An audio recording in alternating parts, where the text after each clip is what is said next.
dalam siri pengajian Al-Quran Karim di masjid di Allah Subhanahu Wa Taala. Alhamdulillah kita semua kita nampak ikat hati kita dengan rumah Allah Subhanahu Wa Taala.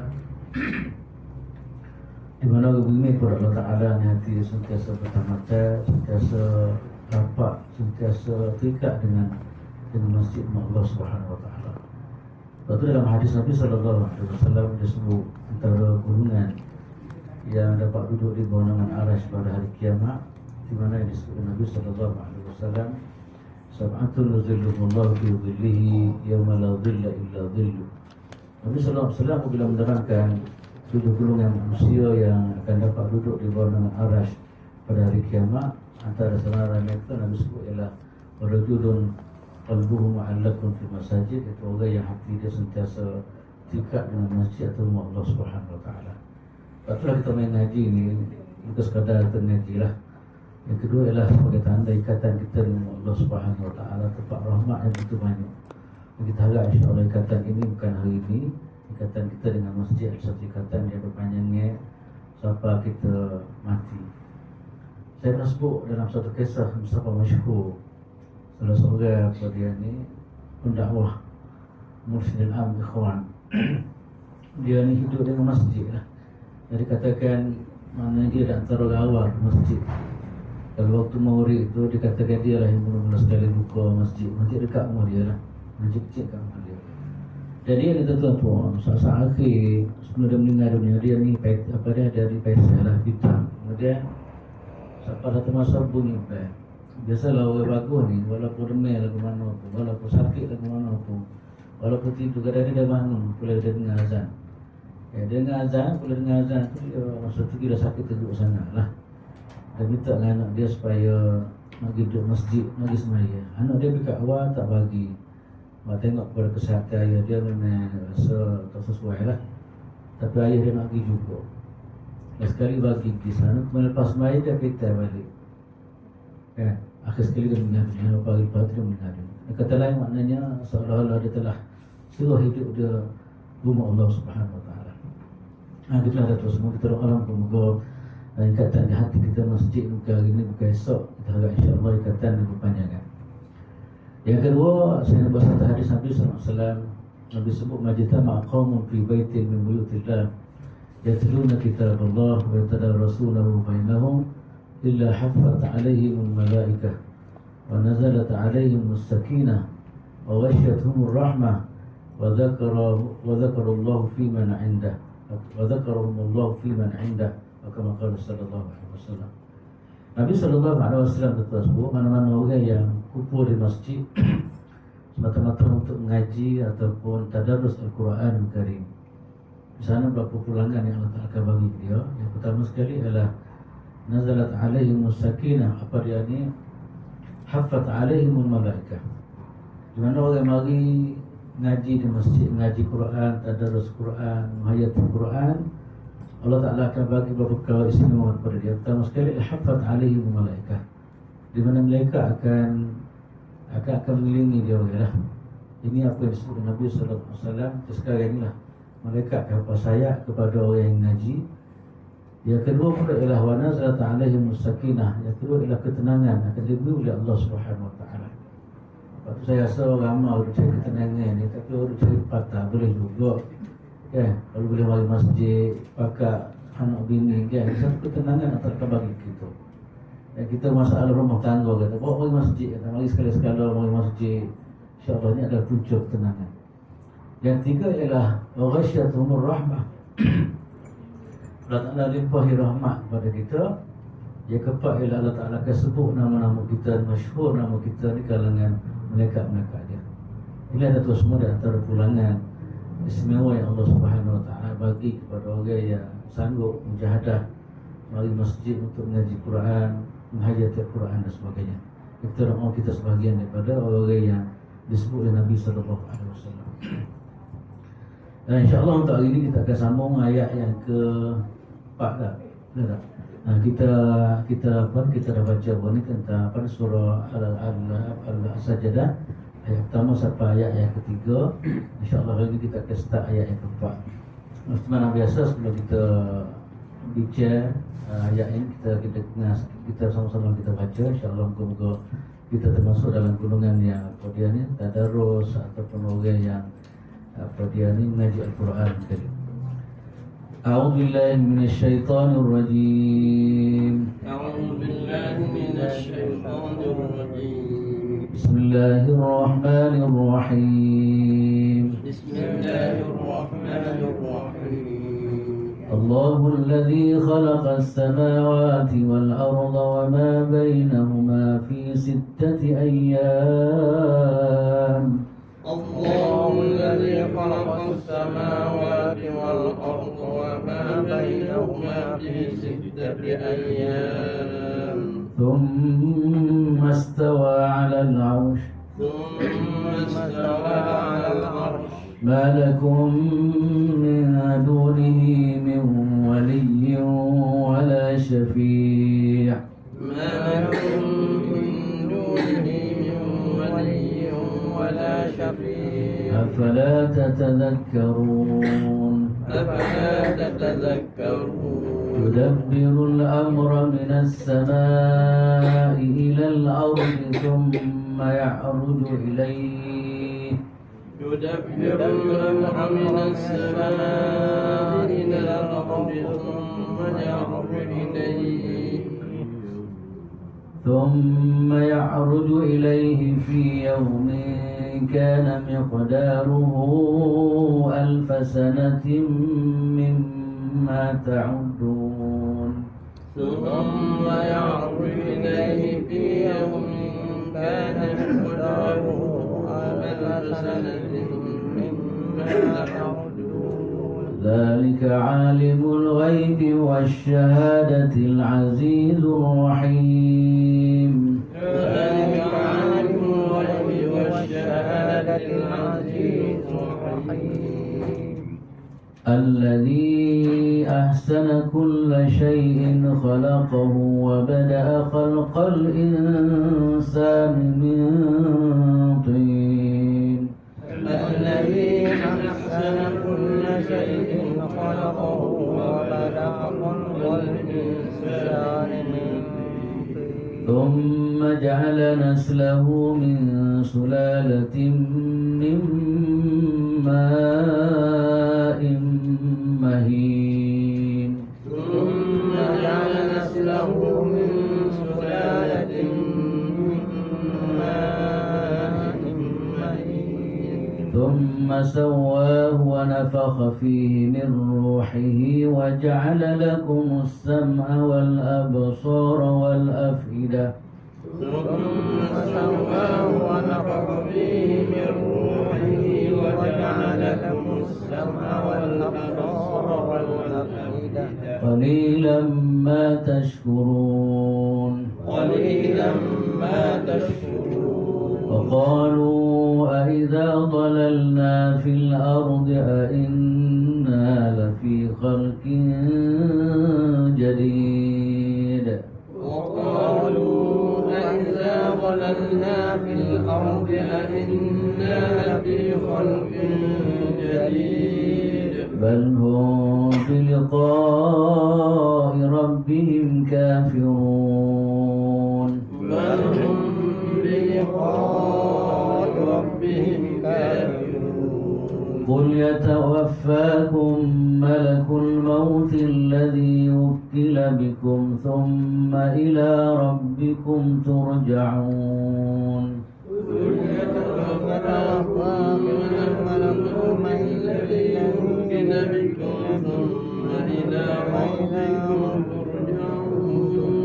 ولو ترى إذ المجرمون ناكسوا رؤوسهم عند ربهم. ولو ترى إذ المجرمون ناكسوا رؤوسهم عند ربهم. ربنا أبصرنا وسمعنا فارجعنا نعمل صالحا.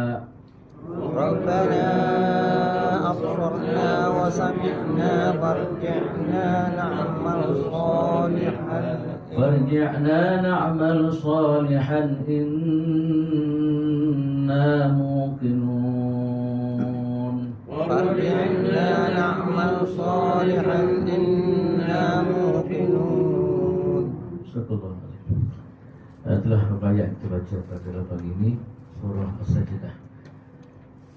Kalau kita perhati kepada apa yang saya kita bincang pada minggu sebelum ini, Surah As-Sajdah adalah surah yang Allah Ta'ala turun semasa Nabi SAW berada di Makkah Al-Mukarramah.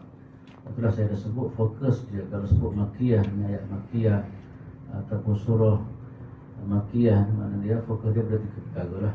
Pertama sekali ialah ketuhanan, yang kedua ialah fokus dia kepada risalah perrasulan, yang ketiga ialah fokus dia kepada hari kebangkitan.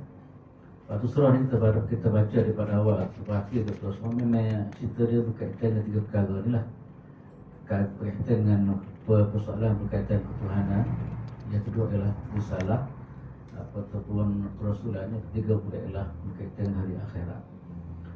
Di mana kita dapati fokus utama adalah kisah dalam surah ni adalah kaitan dengan hari akhirat lah.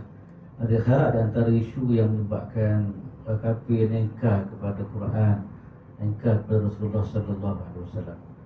Sebab bagi dia, apabila Nabi bawa persoalan berkaitan dengan hari akhirat, bagi dia memang tak boleh terima lah. Bagi dia tak pernah sabar manusia dibangkit semula, manusia dihidup semula oleh Allah Subhanahu Wa Taala. Sebab itulah apabila manusia ni tak percaya kepada hari akhirat, maka dia akan buat Nabi hidup dia. Fokus hidup dia memang rusak habis. Percakapan dia ke, cara dia berfikir ke, cara dia bertindak dia rusak habis. Apabila akhirat dia tak tepi. Kan? Ini antara kisah yang kita akan tengok depan ni lah, insya-Allah. Kafir dia sanggup dia tolak segala-gala kerana antara kisah kerana ialah kerana dia tolak beriman pada hari akhirat. Kalau kita perhati pada ayat tamu 23 itu bicara ialah fokus kepada Al-Quran lah. Di mana Al-Quran Allah Ta'ala tegaskan bahawa daripada Allah Subhanahu Wa Ta'ala, bukan daripada Muhammad dah. Sebab orang dulu apabila Nabi SAW bawa Quran ini, dia menetai sungguhlah habis-habis mengatakan Quran adalah ciptaan Nabi Muhammad SAW. Nabi Muhammad belajar daripada waktu, Nabi belajar ambil daripada dan sebagainya. Tapi Allah Ta'ala tegaskan bahawa Quran bal huwal haqqu min rabbi. Quran memang datang daripada Allah Subhanahu Wa Ta'ala. Dan memang begitulah, bukan kenyataan saja. Kalau kita perhati pada Quran, kalau kita belajar dari segi mukjizat Quran dalam berbagai-bagai sudut, mukjizat dari segi tulisannya, mukjizat dari segi hurufnya, mukjizat dari segi kandungannya, mukjizat dari segi fakta, sejarah dan sebagainya, kita dapat memang tak boleh nak mengelak. Ini kita akan tengok bagaimana kebenaran Quran daripada Allah Subhanahu Wa Taala. Lepas tu ramai dunia lain kita tu semua, memang yang kita dah sebut sebelum ni lah. Ramai dunia masalah sekarang ni, orang-orang yang diberi ilmu oleh Allah Subhanahu Wa Taala, akhir sekali dia memang daku. Dan dengan kajian dia orang, dengan pengajian dia dan sebagainya, dia aku tentang kebenaran yang dibawa oleh Al-Quran Karim. Itulah Allah Ta'ala kata bal huwal haqqu min rabbik. Quran datang daripada Allah Subhanahu Wa Taala. Di mana ayat 3, ayat 2 ialah Allah Ta'ala cerita tentang peranan Nabi pula. Kenapa dia peranan Nabi ni? Peranan Nabi ni bawa Quran kepada masyarakat, beri peringatan. Di mana Nabi mari ni adalah untuk beri peringatan kepada orang lah, supaya dia orang ni dapat hidayah daripada Allah Ta'ala, dia orang dapat panduan, kemudian akhir sekali dia beriman kepada Allah Ta'ala. Sebab sebelum Nabi mari ni, lama masa tu panggil zaman fitrah dia panggil. Di antara Nabi Isa dengan Nabi Muhammad SAW, jarak yang begitu jauh sekali, lama tak ada peringatan daripada Allah Subhanahu Wa Taala kepada manusia. Maka akhir sekali Nabi SAW ditugaskan oleh Allah Ta'ala sebagai Rasul terakhir, bawa dia orang bagi peringatan kepada orang supaya dia orang ni kembali kepada Allah Subhanahu Wa Taala. Dan kita dah bincang juga bahawa tuan-tuan semua, Allah Ta'ala dengan rahmat dia, Tuhan tak biar maknanya akal manusia berperan berfungsi semata-mata lah. Sebab akal manusia ni kadang-kadang terhad untuk nak bawa diri dia kepada kebenaran dikehendaki oleh Allah SWT. Walaupun akal satu benda istimewa Tuhan bagi. Walaqad karramna bani Adam, Allah Ta'ala mulia Nabi Adam dengan akal ni. Makna dengan akal dia boleh memiliki segala-galanya, tapi bukan semua dia boleh buat. Sebab itulah di sana Allah Ta'ala dengan rahmat dia tu hantar ke Rasul alaihi wassalatu wassalam daripada zaman ke zaman sampai Nabi Muhammad sallallahu alaihi wasallam. Nak bimbing dia orang, tak cukup dengan akal yang Tuhan bagi. Nak bimbing dia orang supaya apa dia ni kembali kepada dasar yang benar, kembali kepada apa dia ni, kembali kepada petunjuk Allah Ta'ala. Orang yang disebut sebagai la'allahum yahtadun, moga-moga mereka dapat petunjuk ataupun hidayah daripada Allah Subhanahu Wa Ta'ala. Kemudian ayat 3, Allahu alladzi khalaqas samawati wal arda wa ma bainahuma fi sittati ayyam thumma istawa 'alal 'arsy ma lakum min dunihi min waliyyin wa la syafi'in afala tatadhakkarun. Ayat 3 ni maksud dia, ayat keempat ni adalah Allah Ta'ala telah mencipta langit dan bumi dan yang ada di antara keduanya dalam 6 masa. Kemudian dia bersemayam di atas arasy.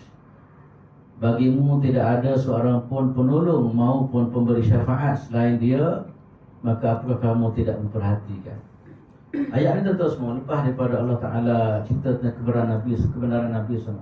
Maka Nabi pun tugas Nabi adalah cerita tentang bawa manusia kepada Allah Ta'ala. Maka kaedah bawa manusia kepada Allah Ta'ala ni, maknanya Allah Ta'ala perkenalkan diri dia. Allah Ta'ala, Nabi SAW bawa ataupun dia ni perkenalkan manusia bagaimana kehebatan Allah Subhanahu Wa Ta'ala. Sebab tu dalam Quran ni kita semua, Quran ni dia ajar kita supaya kita ibadat kepada dia. Kita memang Allah Ta'ala cipta kita untuk beribadat. Ya apa dia ni, wa ma khalaqtul jinna wal insa illa liya'budun. Aku tidak jadi jin dan manusia kecuali mengabdikan kepada aku. Nabi kat Allah Ta'ala kata, pengabdian kita tu semua tidak akan berlaku dalam keadaan sempurna kecuali kita kenal Tuhan dia. Kita nak sembah Allah Ta'ala ni, kita kenal dia. Sebab tu Allah Ta'ala dalam Quran dia cuba apa dia memperkenalkan diri dia. Perkenal diri dia ni bukan pernah bawa diri dia zat dia, tidak, perkenal kehebatan Allah Subhanahu Wa Ta'ala dalam berbagai-bagai bentuk. Perkenal diri dia. Sebab itulah maknanya apabila kita kenal ni, kita cinta kalau mana. Orang Melayu kata apa, tak kenal tak cinta kalau mana. Waktu harus sebut dalam Quran banyak pengenalan tentang kehebatan Allah Ta'ala. Lah sekali maknanya gitu Tuhan. Maka kita pun sanggup tunduk kepada Allah Ta'ala yang maha segala-galanya. Maka dalam ayat yang 4 ni terus Allah Ta'ala sebut tentang kehebatan dia dari segi kejadian lah. Allah Ta'ala apa kejadian dunia ni, langit dan bumi ni, ini semua adalah bukti tentang kekuasaan dan kehebatan Allah Ta'ala. Allah Ta'ala yang boleh buat cerita tentang kejadian ke apa, benar-benar membuktikan kuasa dia ni. Dan saya dah selalu sebut, maknanya Tuhan bawa perkara-perkara yang boleh manusia rasa benda tu. Bukan benda pelik-pelik tak. Dia boleh tengok kehebatan Allah Ta'ala melalui persekitaran dia. Ini kehebatan Quran. Kehebatan Quran dia bawa manusia kepada Tuhan dengan cara mudah-mudah ya. Manusia boleh memikir dengan mudah, tak perlu kepada falsafah, tak perlu kepada bahasa tinggi ke apa tak. Allah Ta'ala buat cerita-cerita yang apa dia yang boleh kita perhati dan yang boleh kita perasan benda tu apa yang berlaku di persekitaran kita. Allah Ta'ala kata kepada Allah, alladzi khalaqas samawati wal arda wa ma bainahuma fi sittati ayyam. Itu Allah Subhanahu Wa Ta'ala. Allah Subhanahu Wa Ta'ala tentu semua apa dia ni, dia adalah apa yang menjadikan langit dan bumi dan perkara yang berada di antara keduanya. Kita tengok kalau kita perhati, kita tengok memang hebatlah. Mana tak ada alasan kenapa manusia tak tunduk kepada Allah Ta'ala. Dia tengok atas, tengok bagaimana cipta Tuhan. Tengok tepi bagaimana cipta Tuhan. Kemudian tengok bawah, kemudian tengok-tengok tu banyak perkara yang kita boleh tengok. Sebab tu kalau orang ngaji sains ini kelebihan ngaji sains lah. Kalau ngaji sains buat kajian baru benar-benar gini. Dia kajian benar-benar kita akan tengok kemuncak yang terus adalah bawa manusia kepada Allah Subhanahu Wa Ta'ala. Saya sebut jauh umum ya, saya kata cuba tengok langit dan bumi. Allah Ta'ala cipta langit dan antara keduanya. Sebab manusia fikirlah bagaimana kehebatan, bagaimana keunikan ciptaan Allah Subhanahu Wa Ta'ala. Itulah satu semua nak cerita ni, Tuhan yang kita sembah ni bukan calon-calon lah. Mana dia adalah kuasa yang maha mutlak yang cipta langit dan bumi. Sebab tu kita terus semua kita digalakkan setiap kali kita tengok langit, kita diajar apa Raja doa gambar Rabbana ma khalaqta hadza batilan subhanaka faqina adzabannar. Dan kita dengan syariat kita pun terus semua kalau tengok dari kita al-azkar jadi tulis oleh Imam An-Nawawi rahimahullah, kita digalak pagi tu kita tengok langit. Kita start daripada awal memang kita bina keimanan kita melalui tengok kejadian-kejadian Allah Subhanahu Wa Ta'ala. Lepas itu kita tengok langit, kita baca doa dan sebagainya. Mana kita sama sekali pagi-pagi lagi kita membina keimanan kita kepada Allah Subhanahu Wa Ta'ala dan tentang kehebatan penciptaan Allah Ta'ala. Allahul ladzi khalaqas samawati wal arda wa ma bainahuma fi sittati ayyam, dalam 6 masa. Allah SWT cerita tu ada semua orang dia kata ni hari sebenarnya, kata hari tak betul tu sebab masa tu tak ada hari lagi. Masa kejadian tak ada lari, tak ada malam, tak ada siang lagi. Sebab tu ulama dia terjemah dengan makna 6 masa. Dalam manasa ataupun 6 perikat lah, 6 marhalah. Allah Ta'ala cipta, sebenarnya Tuhan ni boleh buat sangat sekaligus kun fayakun boleh jadi. Tapi kenapa makna Allah Ta'ala sebut 5-6 masa ataupun 6 peringkat ni? Ini nak gambar kepada kita, nak beri ajaran kita bahawasanya kita buat gabung-gabung jangan rupuh apa lah. Ini apa yang dijelas oleh satu orang nama dia Imam Hasan Basri, kata dia Allah Ta'ala wala aradallahu an yu'allima ibadahu at-ta'anni fil umur. Allah Ta'ala nak ajar kita supaya kita jangan rupuh apa dalam kerja-kerja kita lah. Ini satu pengajaran yang kita boleh ambil daripada ayat ni. Itu yang disebut oleh ulama. Memang betul tu semua. Allah Ta'ala memang dia boleh buat. Kun fayakun itu mana kita baca surah Yasin tu, bila lama boleh terjadi belakang. Tapi kenapa ada nak kisah yang mengatakan 6 masa ataupun yang peringkat? Maka di antara nak ajar kepada kita bahawasanya dalam kehidupan kita ni, dalam kita mengurus kerja-kerja kita jangan buka-apa. Buka-apa ni bukan tabiat yang comel. Summa stawa 'ala al-'arsy, kemudian Allah Ta'ala bersemayam apa dia di atas aras. Itu bahasa salah. Ada semua ulama kalau salah kepada pendapat salah mengatakan kita seruh pada Tuhan lah. Bersemayam macam mana tu wallahu a'lam. Kita seruh pada Allah Ta'ala. Tanpa kaifiat, tanpa wallahu a'lam, kita seruh pada Allah Ta'ala. Sebab Tuhan ni kita nak kata duduk macam kita bukan dia, sebab Tuhan ni laisa kamitslihi syai'un. Ada pandangan yang mengatakan maksud apa dia ni, pandangan sebelah khalaf mengatakan apa dia ni termasuk nasyad al-arsyid, maknanya Allah Ta'ala menguasai kerajaan dia. Itu pandangan yang dibincangkan. Ceritanya ini gambaran bagaimana kuasa Allah Subhanahu Wa Ta'ala lah. Bagaimana kuasa gambaran pada kuasa Allah Subhanahu Wa Ta'ala. Kemudian ikut pula ialah malakum min dunihi min waliyyin wala syafi'. Bagimu tidak ada seorang pun penolong maupun pemberi syafaat selain daripada Allah Subhanahu Wa Ta'ala. Dalam kehidupan kita terus dalam petang-petang apabila manusia kembali pada hari akhirat, apabila manusia berdepan dengan kesengsaraan dan sebagainya, tak ada orang boleh bantu kita, tak ada orang boleh tolong kita kecuali Allah Subhanahu Wa Ta'ala. Maka sebab itulah maknanya, sebab apa dah semua yang kita lebih atas kuasa Tuhan yang mutlak. Tuhan ni Tuhan yang mencipta langit, Tuhan mencipta bumi dan segala-galanya. Ni Tuhan ni lah yang syafi', yang akan bagi kebaikan, yang bagi pertolongan kepada kita, yang akan beri kebaikan kepada kita bila kita kembali pada hari akhirat. Benar-benar lain berhala idol semua, kau semua tidak ada nilai di sisi Allah SWT. Maka sebab itulah mana ayat ni seolah-olah telah menyadarkan kita bahawa wahai manusia, tak usah sembahlah barang lain, tak usah memperhambakanlah kepada barang lain. Barang lain tidak ada guna, tidak boleh memberi pertolongan kepada kita, tak boleh bagi syafaat kepada kita pada hari kiamat. Yang benar-benar bagi syafaat adalah Allah Subhanahu Wa Ta'ala. Afala tatadhakkarun, maka kamu tidak fikir ke? Wahai manusia, kamu tak fikir ke? Sepatutnya kamu fikir molek adalah sekali kamu beriman kepada Allah Subhanahu Wa Ta'ala. Sebab itulah saya sebut tadi, maknanya kalau orang benar-benar dia hati dia hidup, dia tengok kejadian dah cukup dah tu semua untuk bawa dia kepada Allah Subhanahu Wa Ta'ala. Dia tengok langit, bumi, tengok ke apa semua. Lepas tu banyak dalam Quran yang Allah Ta'ala bagi isyarat supaya tengok kejadian-kejadian dia. Allah Ta'ala tak paksa makna beriman. Tuhan tunjuk ni kehebatan Allah Ta'ala. Dia tak beriman, tak sebab dia mau banyak pasal lah. Tapi nak cerita inilah kehebatan Allah Ta'ala yang sepatut kamu semua, yang sepatut kamu mengabdikan diri kepada dia. Itulah betul semua ayat yang keempat ni adalah Allah Ta'ala cerita bagaimana kehebatan Allah Subhanahu Wa Ta'ala mencipta langit dan bumi, ada perkara yang berada di tengah-tengah tu. Banyak perkara lah. Wama bainahuma ni banyak perkara. Kalau kita boleh tengok bukit bukau dan sebagainya. Inilah Allah Subhanahu Wa Ta'ala yang yang kita diminta supaya beriman, dan kita diminta supaya mentauhidkan dia. Kemudian disebut lagi kuasa Tuhan, yudabbirul amra minas sama'i ila al-ardi thumma ya'rudu ilaihi fi yawmin kana miqdaruhu alfa sanatin mimma ta'udun. Dialah yang mengatur segala urusan dari langit ke bumi, kemudian urusan itu naik kepadanya dalam satu hari yang kadar lamanya adalah 1000 tahun menurut perhitunganmu.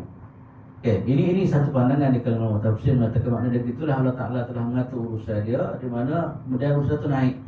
Dan dia katakan satu hari yang kadarnya lama 100 hari benda itu berlaku, kata dia sama dengan 1000 hari perhitungan yang berlaku dalam kehidupan dunia. Dan ada juga ulama tafsir mengatakan maknanya benda yang berlaku dalam dunia ni, perancangan Allah Ta'ala ataupun apa yang berlaku dalam dunia ni, sama ada kecil atau besar, akan dibawa kepada Allah Ta'ala pada hari kiamat. Di mana hari kiamat ni dikatakan satu hari di sana hari akhirat, dan satu hari sama dengan apa namanya, sama dengan 1000 hari dalam kehidupan dunia ni. Ceritanya panjangnya, lamanya apa dia ni hari akhirat yang manusia akan pergi sebenarnya.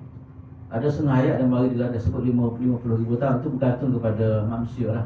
Kafir boleh jadi rasa lama lagi dan sebagainya. Betul lah tuan semua. Di antara penjelasan yang disebut oleh ulama, ada pandangan yang mengatakan mana saya baca tadi, iaitu dalam satu apa dia kata, dalam satu hari yang kadar lamanya adalah 1000 tahun menurut perhitunganmu.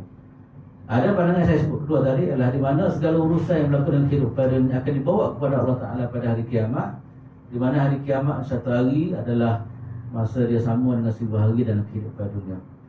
Allah Ta'ala satu jarak yang begitu lama lah. Sebab itulah makna kita dunia ni 60 tahun 70 tahun sekejap sebenarnya. Cuma masalah kitanya, kita duduk gomo sini lah. Kita duduk gomo, duduk alik sini. Sedangkan masa secara sikap sangat, sekejap sangat. Kalau banding dengan apa yang berlaku di hari akhirat. Itulah sebabnya kita jadi peringatan kepada kita lah. Maknanya hari yang begitu dahsyat, hari yang begitu panjang di hari akhirat.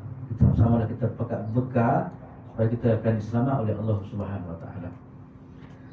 Kemudian zalika alimul ghaibi wasyahadatil azizur rahim.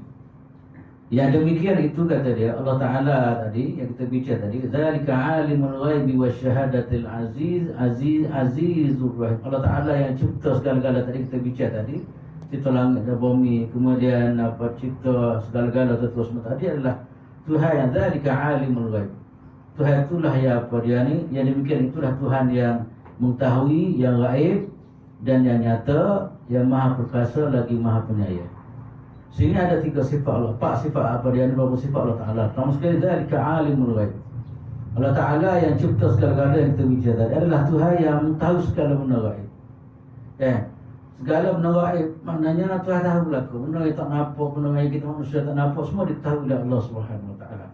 Ayat ni kalau mengikut apa yang dijelaskan ulama sebagai satu peringatan kepada kita lah. Wahai manusia, kamu dalam keadaan macam mana sekarang pun kena jagalah. Pastikan kamu berada dalam keadaan comel, dalam keadaan molek.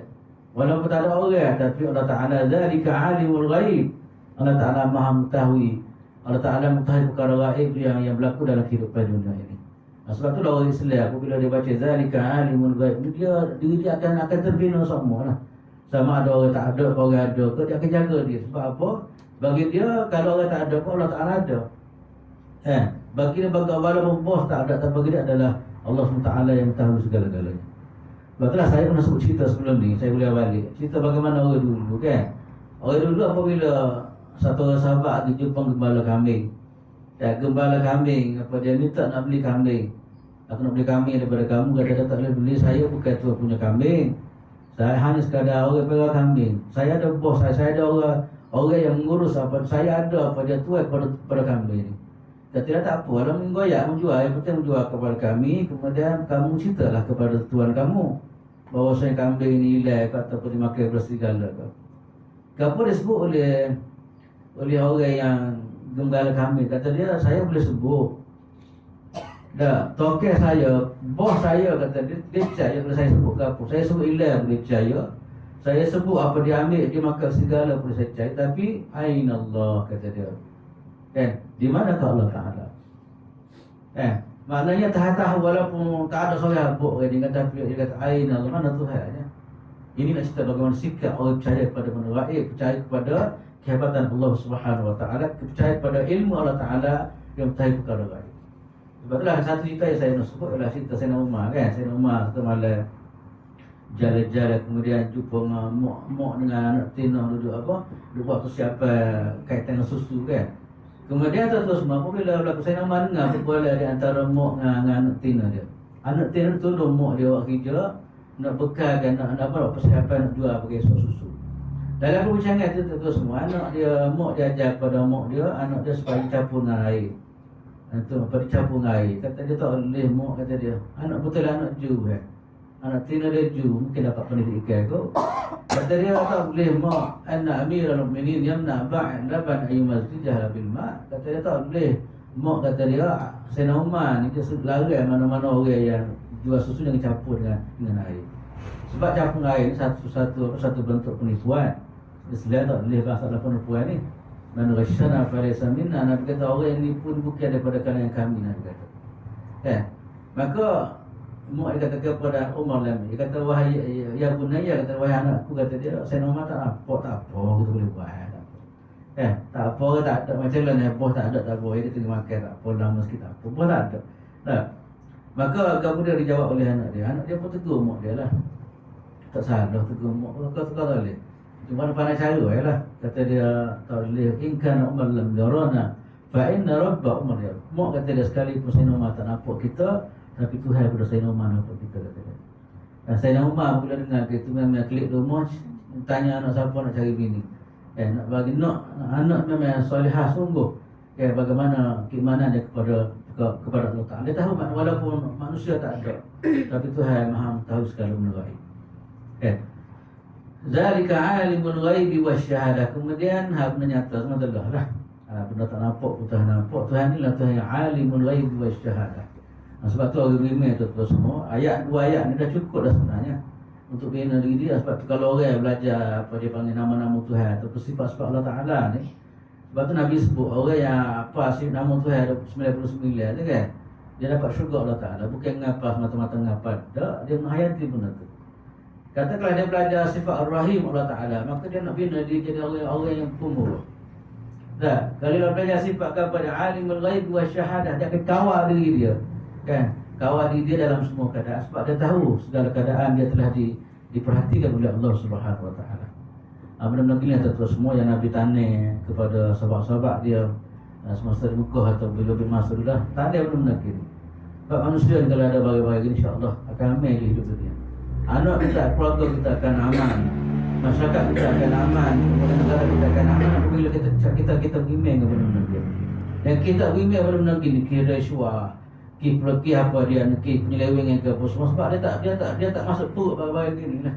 Dia tak sedar bahawa Allah Ta'ala tahu pergerakan dia, dan tak tahu maknanya tidak tanduk dia. Kemudian Al-Aziz, Allah Ta'ala Maha Perkasa. Ini kita bimbang lah. Segala tidak tanduk kita memang Tuhan kata tiba lah, tak betul. Aziz Maha Perkasa Allah Ta'ala. Kemudian akhir sekali ialah Ar-Rahim Allah Ta'ala, bersifat pemurah. Rahim maknanya Tuhan pun orang beriman apabila bertaubat dia kembali kepada Allah Ta'ala. Ini sifat-sifat yang kita dah belajar semua lah. Nama-nama Allah Subhanahu Wa Ta'ala itu semua. Di mana benda ni sebenarnya seperti saya sebut tadi lah, kalau benar-benar kita faham betul, kita menghayati betul-betul, insya-Allah kita terjadi hijrah. Katakanlah Aziz, kita tidak akan buat benda-benda yang Tuhan mahu, sebab Tuhan akan bertindak kepada kita. Ini keadaan Tuhan dah. Apabila manusia ada masalah, manusia tak dengar kata atau pekah pedah dalam Melayu kata, maka itu masuk Allah Ta'ala Aziz, Allah Ta'ala akan bertindak. Kemudian dalam masa sama tuan semua, kita manusia ni berdosa, kan? Kita ada salah, ada kata, kita bukan manusia, bukan malaikat, ada kesilapan, tapi mana Tuhan buka ruang, kan? Tuhan buka ruang untuk kita bertaubat. Sebab Allah Ta'ala ni Ar-Rahim, Allah SWT sifat Ar-Rahim. Rahim Tuhan itu tuan semua, dia tak sama dengan rahim manusia. Manusia kadang-kadang sedua bolehlah kesian belah. Ada kesalahan banyak, tak lengkit. Kalau ke mana? Tapi Allah Ta'ala macam kita dengan cerita 99 orang bunuh orang, ada 100 orang bunuh orang, tapi Tuhan bagi lagi. Kalau ke mana? Ataupun apa kesalahan segala, kesalahan banyak sekali, tapi tidak syirik kepada Allah Ta'ala, Tuhan bagi ampunan. Ini sifat Rahim yang ada pada Allah Ta'ala. Sebab itulah bagi orang salah, dia ambil kesempatan lah. Dan jangan biar hidup dia dari keadaan salah gitu kan. Dia yakin makna kesalahan dia ni memang akan diberi ruang oleh Allah Subhanahu Taala untuk kita bertaubat dan Tuhan terima segala kesalahan kita. Itu Ar-Rahim yang sepatutnya kita faham lah. Kemudian Allah Ta'ala cerita lagi tentang sifat dia lagi, kan? Tengok Tuhan sebut soal lagi kehebatan tu ya. Allazi ahsana kulla syai'in khalaqahu wa bada'a khalqal insani min tin summa ja'ala naslahu min sulalatin min ma'in mahin. Allah Ta'ala yang memperindahkan segala sesuatu yang dia ciptakan dan yang memulakan penciptaan manusia daripada tanah. Kemudian dia menjadikan keturunannya daripada saripati air, jahin ataupun air mani. Lepas daripada Tuhan sebut cerita kepada dia ni, kuasa Tuhan melalui penciptaan persekitaran kita langit. Kemudian Tuhan sebut pula tentang penciptaan manusia. Kita nak jadi manusia ni tuan semua kan. Sebelum Tuhan sebut manusia, Tuhan kata Tuhan cipta satu-satu perkara tak adalah dengan segala sesuatu yang Tuhan indah ke, comel Tuhan cipta manusia, Tuhan cipta makhluk dia. Cuba tengok terus, manusia memang sesuai dengan manusia. Mata ada situ, telinga ada situ dan sebagainya. Apa aja kata kalau kita lah manusia, mari tak kepala lembu di muka dia, rasa tak sesuai kan. Patutlah segala-gala terus Tuhan buat macam kita nak test ke apa. Comel bagi kita kata. Kita tak pernah kata apa tak sini. Tapi kalau manusia buat, tuan-tuan semua, apa awak tak sini. Tempat ni kan, apa tak sini. Tapi Tuhan tak memang kena segala-gala tuan-tuan. Tengok langit comel tu kena sesuai sebagainya. Itu dia panggil atqana, tekun ataupun sesuai penciptaan Allah Ta'ala. Itulah kehebatan Allah Ta'ala yang mana tak ada pada benda lain lah. Kita ni kalau buat surah 2-3 kan, mula klik semula dah lah kan, jadi benda tulur kadang-kadang. Itulah satu semua tersebut. Maknanya benda ni kalau kita nak bincang panjang lah. Langit so pun macam mana apa dia ni, keunikan langit. Kemudian matahari pun kita bagaimana keunikan matahari dan sebagainya. Tak sesuai. Kepanasan dia pun sesuai tu semua. Tak lebih dia tak kurang. Sesuai dengan keperluan manusia dan sebagainya. Dan begitu juga benda-benda lain. Kemudian baru lepas tu dah sebut wabada khalaqal insan min tin. Dah sebut mana sejarah hidup kita sebenarnya kita mula daripada tanah. Sejarah kita hidup ni daripada tanah, penciptaan Nabi Adam AS. Ini sejarah uswasah sejarah kita. Maknanya surah apa dia? Surah sejarah yang kita baca waktu pagi ni, kita akan dibawa oleh Allah Ta'ala bawa cerita bagaimana sejarah penciptaan kita. Allah Ta'ala bawa cerita bab langit, bab bumi ke apa semua. Kemudian Allah Ta'ala sebut di mana daripada kita sebenarnya. Kita daripada mana sebenarnya asal-usul. Kita mula-mula sekali daripada tanah. Lepas tu Allah Ta'ala jadi manusia. Lepas daripada Nabi Adam AS. Lepas tu maknanya dicipta daripada air mani lah. Air yang berkina. Inilah tuan-tuan semua. Kena ingat manusia, wahai manusia. Proses kamu ada, inilah proses kejadian manusia kan, yang dicipta oleh Allah Ta'ala. Ayat ni sebenarnya ajar kita banyak kali. Pertama sekali kita tak ada kau bersatu sebenarnya. Kita tak ada kau bersatu lah kalau banding dengan apa yang kita baca hari ni kan. Kita tak ada sikap abuk kuasa untuk jadi diri kita. Yang kedua pula kita ni hina sangat sebenarnya.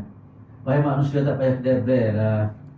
Tak puasa tak payah angkuh lah. Cuba tengok bagaimana kejadian kamu. Sebab tu adalah Quran tu semua. Kalau kita perhati masalah takabur lah. Takabur antara sifat yang Tuhan mahu sekali. Takabur adalah punca pada iblis keluar daripada dilaknat Allah Ta'ala keluar daripada syurga Allah Ta'ala. Sebab tu sifat takabur yang Nabi katakan. Nabi kata tak akan masuk syurga walaupun sikit takabur. Sebab tu adalah Quran tu semua. Tuhan bawa kaedah-kaedah bagaimana untuk nak mengelak diri kita daripada takabur. Beberapa cara ataupun beberapa uslub dia panggil kaedah-kaedah Tuhan nak mengelak diri kita supaya jangan terjebak dengan sikap takabur ni. Sebab besar sangat dari segi bahaya dia. Antara Allah Ta'ala sebut ialah pertama sekali Tuhan buat cerita tentang iblis. Kenapa dia dilaknat oleh Allah Ta'ala. Dia dilaknat ni kerana aba wastakbara kan. Dia dilaknat kerana enggan dan takabur. Tak saya tunduk pada perintah Allah Subhanahu Wa Ta'ala. Mana kamu wahai manusia, kalau kamu nak jadi macam ni, janganlah jadi macam ni. Kalau kamu takabur, kamu akan jadi sama dengan apa yang berlaku pada iblis yang dilaknat oleh Allah SWT. Kemudian yang kedua pula Tuhan bawa cerita tentang penciptaan manusia dalam Quran. Tuhan banyak tepat kalau kita baca dalam Quran kan. Falyanzuril insanu mimma khuliqa min ma'in dafiq yakhruju min baini as-sulbi wat tarab. Tuhan bawa bagaimana penciptaan manusia. Wahai manusia, buat apa duduk lebar sangat, duduk takabur sangat. Cuba tengok bagaimana kejadian kamu. Kejadian kamu menghina sangat. Nak kata mu daripada mah, asal-usul daripada mah tak ada. Mu daripada mahin, daripada hina, air yang begitu hina. Buat apa duduk takabur je. Buat apa kamu tak setunduk pada Allah Ta'ala nya. Yang kedua. Yang tiga pula kadang-kadang Allah Ta'ala buat cerita bagaimana kesudahan orang takabur ni. Kadang sejarah orang takabur ni kita ambil tiga lah. Contohnya apa dia takabur dengan pemerintahan, iaitu siapa dia Firaun. Yang kedua apa dia takabur dengan apa, dengan kehebatan perancangan Haman oleh menteri. Kemudian takabur dengan duit, iaitu Qarun. Orang cuba tengok bagaimana kesudahan dia orang. Tiga-tiga telah dilaknat oleh Allah SWT. Wahai manusia, tak usah takabur lah. Sebab sejarah orang takabur ni tak ada orang yang bahagia. Sejarah orang takabur ni semua maknanya diperacun oleh Allah SWT belakang. Kemudian yang tiga yang empat tu sebut tentang hari akhirat. Tilka darul akhirah naj'aluha lil ladzina la yuriduna fil ardi uluwan fil ardi wala fasada. Allah Ta'ala sebut maknanya penghuni syurga ni adalah penghuni yang bukan takabur. Penghuni yang apa dia hidup dalam dunia ada keadaan tidak takabur dan tawaduk, dia tidak takabur bahkan dia tawaduk dia kepada Allah Taala. Ini di antara tuan semua kaedah Tuhan cuba nak supaya kita jauh daripada sikap takabur ni. Antara dengan contoh yang kita bicara ni adalah Allah Taala nak cerita bagaimana sejarah asal usul kita. Dan usaha kita yang begitu yang begitu hina sekali, mimma imahid. Okay. Kemudian summa sawwahu wa nafakha fihi min ruh. Lepas daripada Tuhan jadi sampai satu masa Tuhan tiup roh dia. Pas penuh agak pemalik semua kan. Ini tu semua tu proses satu proses yang berlaku daripada awal sampai akhir lah. Start daripada dulu sampai sekarang, inilah proses penciptaan manusia. Tak lari daripada kaedah ni. Ini nak cerita, nak gambar kepada kita kebenaran Quran lah. Kebenaran apa dia ni kandungan Al-Quran ke sendiri. Daripada dulu kata semua, tak ada dari tiba-tiba anak amor ni tak jadi gini, kata dia anak amor ni jadi lagu lain, tak supung kata semua. Tak ada.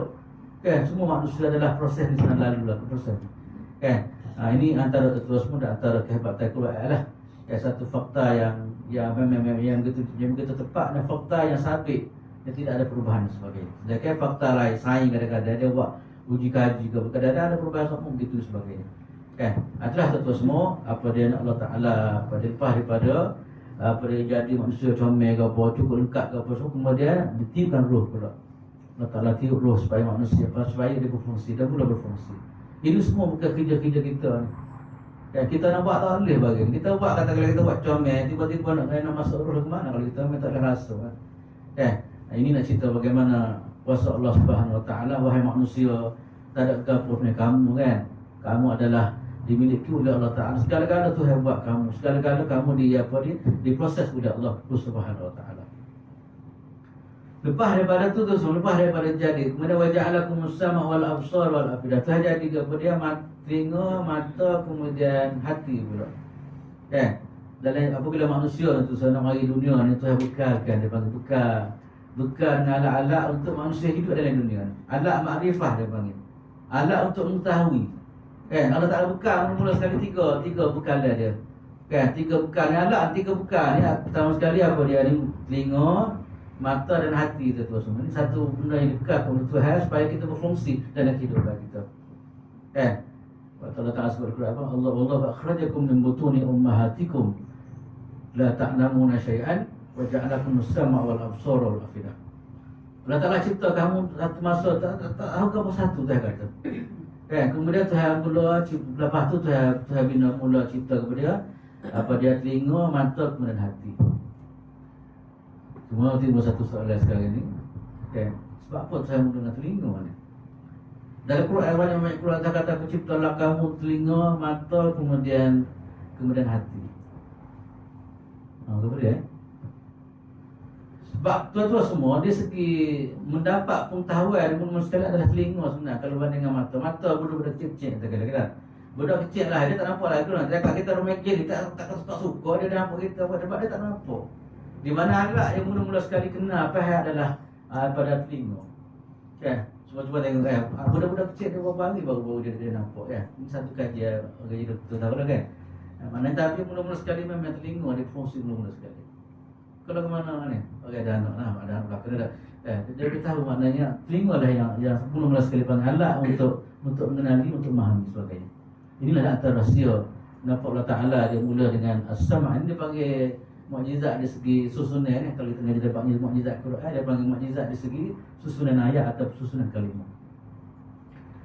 Di mana dua perkara ada terus. Pertama sekali mata ni dia telinga dia dengar, mata dia tengok. Cuma yang proses ni antara alat dia panggil wasilah. Tapi yang proses nak tahu nama siapa dia, peribadi siapa, hati, afidah. Hati adalah tempat proses.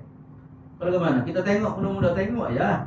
Cuma nak kenal mamak kesolehan ni, tahu mak ni yang proses apa yang menentukan mamak kesoleh. Telinga begitu juga, kita dengar suara. Telinga ni sekadar suara ya, dengar suara kan. Tapi untuk menentukan suara siapa dia, afidah hatilah berperanan ataupun akal lah berperanan untuk menentukan apa dia ni, benda ni suara siapa ataupun rupa siapa dan sebagainya. Itulah satu semua ni satu benda yang Allah Ta'ala sebut dalam ayat ni, maknanya Tuhan jadi belaka tu. Tuhan jadi body manusia, kemudian alat-alat untuk menyempurnakan body manusia, kelengkapan untuk untuk manusia hidup dalam kehidupan yang telah dibukakan oleh Allah Subhanahu wa taala, iaitu telinga, mata, kemudian hati. Tapi kalau begitu tuan-tuan semua, Allah Taala sebut kepada qalilan ma tashkurun. Manusia ni memang tak ramai syukur Tuhan lah. Tengok Tuhan sebut sosok dia di langit, kemudian kejadian dengan dia, kan? Kemudian kejadian benda-benda sekitar sebagainya. Tapi patutnya dia syukur Tuhan lah. Tapi Tuhan kata qalilan ma tashkurun. Tak ramai orang yang bersyukur pada Allah Taala. Maksudnya kalau ramai orang syukur Tuhan, tak ada seorang pun dari dunia ni yang tak beriman, kan? Tapi cuba tengok tuan-tuan, orang dalam dunia ni berapa ramai kalau banding orang beriman. Kafir orang kufur pada Ta'ala lebih jauh daripada orang beriman pada Allah Ta'ala. Ini tuan-tuan semua di antara sikap yang ada pada manusia lah. Maknanya memang tak kenal budi lah. Syukur ni satu sifat, dipanggil sifat yang kita kenal budi Allah Subhanahu wa Ta'ala kepada kita. Dan syukur ni tuan-tuan semua, kita dah belajar banyak kali lah. Sebenarnya bukan mudah sebenarnya. Walaupun kita rasa dan nak terima kasih itu satu benda yang mudah sebenarnya. Sebab itulah kadang-kadang pernah kita dengar ada satu orang orang Arabi, kita pernah dengar cerita kan, dia berdoa di depan Kaabah, Allah ja'alna minal qalil, ya Allah jadikanlah aku orang sikit. Saya Umar pandai-pandai dia hebat, dia pun tak faham apa dia minta doa apa dia ni. Tanyalah apa dia berdoa sikit. Kata dia, aku doa supaya termasuk dalam golongan qalilun min ibadiyas syakur. Tak ramai orang yang syukur pada Allah SWT. Dan Nabi sendiri pun tuan-tuan semua, walaupun Nabi ni maksum, tapi Nabi doa Tuhan supaya syukuran menjadi satu budaya hidup, menjadi satu kelaziman dalam kehidupan kita. Antara doa yang saya selalu baca ialah Allahumma ja'alni laka syakiran, ataupun dalam riwayat lain Tuhan kata, Nabi kata Allahumma ja'alni laka syakaran, ya Allah jadikanlah aku orang syukur ataupun orang yang sangat syukur kepada Engkau ya Allah. Ini doa yang didoa oleh Nabi SAW. Dan kita pun diajar kan Allah doa tu doa lepas maya tu apa dia Allahumma a'inni ala zikrika wa syukrika, kan? Kita minta tolong Allah Ta'ala, tolong bantu kita supaya kita mensyukuri nikmat Allah SWT. Dan syukur ni tuan-tuan semua dia ada 3 perkara lah. Apa disebut oleh ulama, pertama syukur hati. Dan yang kedua ialah syukur dalam bentuk perkataan. Yang ketiga ialah syukur dalam bentuk perbuatan. Syukur hati ni macam mana syukur hati ni? Kita rasa benda kita dapat tak adalah daripada Allah Ta'ala. Jangan nampak benda lain. Jangan nampak benda lain. Dan apa yang kita dapat tuan-tuan semua dalam hati kita, kita rasa awal ini adalah anugerah ataupun pemberian daripada Allah Subhanahu wa Ta'ala kepada kita. Sebab senang-senang orang kadang-kadang mula-mula petai lagi ada kehebatan dia. Ada anak amor dia tak rasa Tuhan yang bagi dia. So anak dia berjaya, anak dia berhafal Quran, anak dia semula dia tak setuju awal sekali. Dia rasa hebat dia. Dia tak khabar, maknanya apa yang berlaku di hadapan itu adalah anugerah daripada Allah Ta'ala. Maknanya hati kita mula-mula sekali, kita tak setuju sekali mula-mula sekali. Kita mana kita rasa apa yang berlaku dari kita, dari kesehatan dan sebagainya, ini adalah anugerah daripada Allah Subhanahu wa Ta'ala. Yang kedua pula ialah melalui lidah dia. Tak padai dengan hati dia, dia ungkapkan lidah dengan Alhamdulillah, syukur dia kepada Allah Ta'ala, kan, dengan lidah. Syukur dia maknanya rasa tak padai, kalau rasa dengan hati apa dia ni mengaku daripada hati, kemudian dia sebut dengan lidah dia, di mana apa yang dia dapat adalah daripada Allah Subhanahu wa Ta'ala. Cuba tengok kisah apa dia ni, Sayyidina Sulaiman alaihissalam. Sulaiman alaihissalam tu sebutkan kehebatan dia memang luar biasa. Di mana tentera dia boleh bawa apa dia ni istana Ratu Balqis dikatakan tak depan dalam masa sekelip mata. Kan? Dia tak terasa kehebatan dia, tapi kan dia sebut hadza min fadli rabbi. Ini semua adalah kurniaan daripada Allah Ta'ala. Nah, sepatutnya kita begitulah. Dalam hidup kita ni, tuan-tuan semua, apa saja yang kita boleh, kita kena tak saya tu mula-mula sekali. Kita boleh mari masjid, kita tak bangga kat orang, ini anugerah daripada Allah Ta'ala. Ramai orang tak boleh mari masjid, ramai orang tak boleh mari mengaji, walaupun mudah-mudah yang tak nak bagi dia orang. Tapi kenapa kita boleh mari? Ini adalah hadza min fadli rabbi. Ini adalah kurniaan daripada Allah Subhanahu wa Ta'ala kepada kita. Ya, ini maknanya kita syukur dengan lidah lah. Sebab itulah kita jangan bakhil untuk sebut Alhamdulillah, jangan bakhil untuk kita kata apa dia Ahmadullah dan sebagainya, kan. Kita cuba apa dia ni basahkan lidah kita dengan sentiasa syukur kepada Allah Ta'ala. Yang ketiga pula tuan-tuan semua, dan sebelum saya nak sebut sikit antara tanda orang yang tak syukur pada Tuhan ni keluar daripada mulut contoh Qarun lah. Qarun dah terus kalau kita baca Quran, dia katakan hadza min indi, kata dia, kan. Rezeki yang begitu banyak Tuhan bagi ke dia. Yang begitu hebat, harta karun siapa dulu ni pun jumpa pak kita pakai harta karun juga nak cerita hanya nama itu lekat kadang-kadang kekayaan dia sangat lekat dalam dunia ni. Kita jumpa dalam ruang kita pakai harta karun kita kalau hal lama sikit. Nak cerita siapa begitu sekali makna karun ni memang satu kehebatan yang betul hebat lah kaya coba. Tapi kepada dia tu semua. Ego punya ego dia ni sepatutnya dia rasa itu adalah pemberian daripada Tuhan, tapi tidak, dia hadza min indi. Itu semua daripada aku, pandang-pandang aku, perancangan aku, ataupun hasil daripada kehebatan aku dan sebagainya. Orang Islam bukan begitu.